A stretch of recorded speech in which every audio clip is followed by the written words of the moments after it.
Sam Altman ఉన్నారు కదా, open AI CEO, ఈయన రీసెంట్ గా జీరోదా కో ఫౌండర్ ఉన్నారు కదా నిఖిల్ కామత్, ఈయన పాడ్కాస్ట్ లో మాట్లాడుతూ WTF ఇన్ పాడ్కాస్ట్ దాంట్లో మాట్లాడుతూ ఏం చెప్తున్నారంటే ChatGPT-5 ఏదైతే రీసెంట్ గా ఈ మోడల్ రిలీజ్ అయిందో దీని వల్ల సోలో ఫౌండర్స్ చాలా మంది వస్తారు. ఎందుకంటే వీళ్ళు సోలోగా కంపెనీకి కావాల్సిన పనులన్నీ చేసుకోగలుగుతారు ఒక్కళ్లే అని చెప్పారు.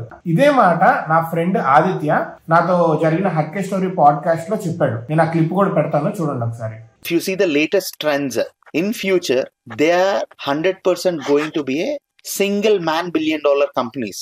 నువ్వు mark my words, compulsory future లో సింగిల్ పర్సన్ $1 billion కంపెనీస్ రాకపోతున్నాయి. మొత్తం వాళ్ళ ఎంప్లాయీస్ అందరూ కూడా ఏఐ ఏజెంట్సే, వాళ్ళే దగ్గరుండి కంపెనీస్ నడిపించకపోతున్నారు. సో మళ్ళీ again it comes to the back definition, what problem you are solving, so you need to identify that is a basically a really good problem or not. ఆ problem నిజానికి జనాలకి అవసరం అయితే boom.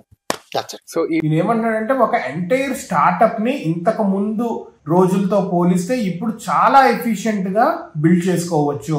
ఎందుకంటే ఈ ChatGPT-5 వల్ల నువ్వు సాఫ్ట్వేర్ కోడ్ అంతా చాలా ఎఫిషియెంట్ గా రాయొచ్చు, అదే విధంగా కస్టమర్ సపోర్ట్ ని బాగా హ్యాండిల్ చేసుకోవచ్చు, అదే విధంగా లీగల్ డాక్యుమెంట్స్ ని స్టడీ చేసి దానికి తగిన మార్పులు చేర్పులు కరెక్ట్ గా చేసుకోవచ్చు, అదే విధంగా మార్కెటింగ్ కి సంబంధించిన ఏవైతే రాసుకోవాలో డాక్యుమెంట్స్ అవన్నీ కూడా ద బెస్ట్ రాసుకోవచ్చు. అంటే ఏవైతే పిల్లర్స్ ఉన్నాయో ఒక స్టార్ట్అప్ చేయాలంటే లీగల్ గా, మార్కెటింగ్ పరంగా, కోడ్ పరంగా, అప్లికేషన్ పరంగా, కస్టమర్ కేర్ పరంగా, these are the basic pillars for any start whole product. ఒక బేసిక్ పిల్లర్స్ అన్నమాట ప్రొడక్ట్ మొత్తం తయారవ్వాలంటే. వీటన్నింటినీ ఒక single person or like 2-3 group of persons కలిపి చేసుకోవచ్చు.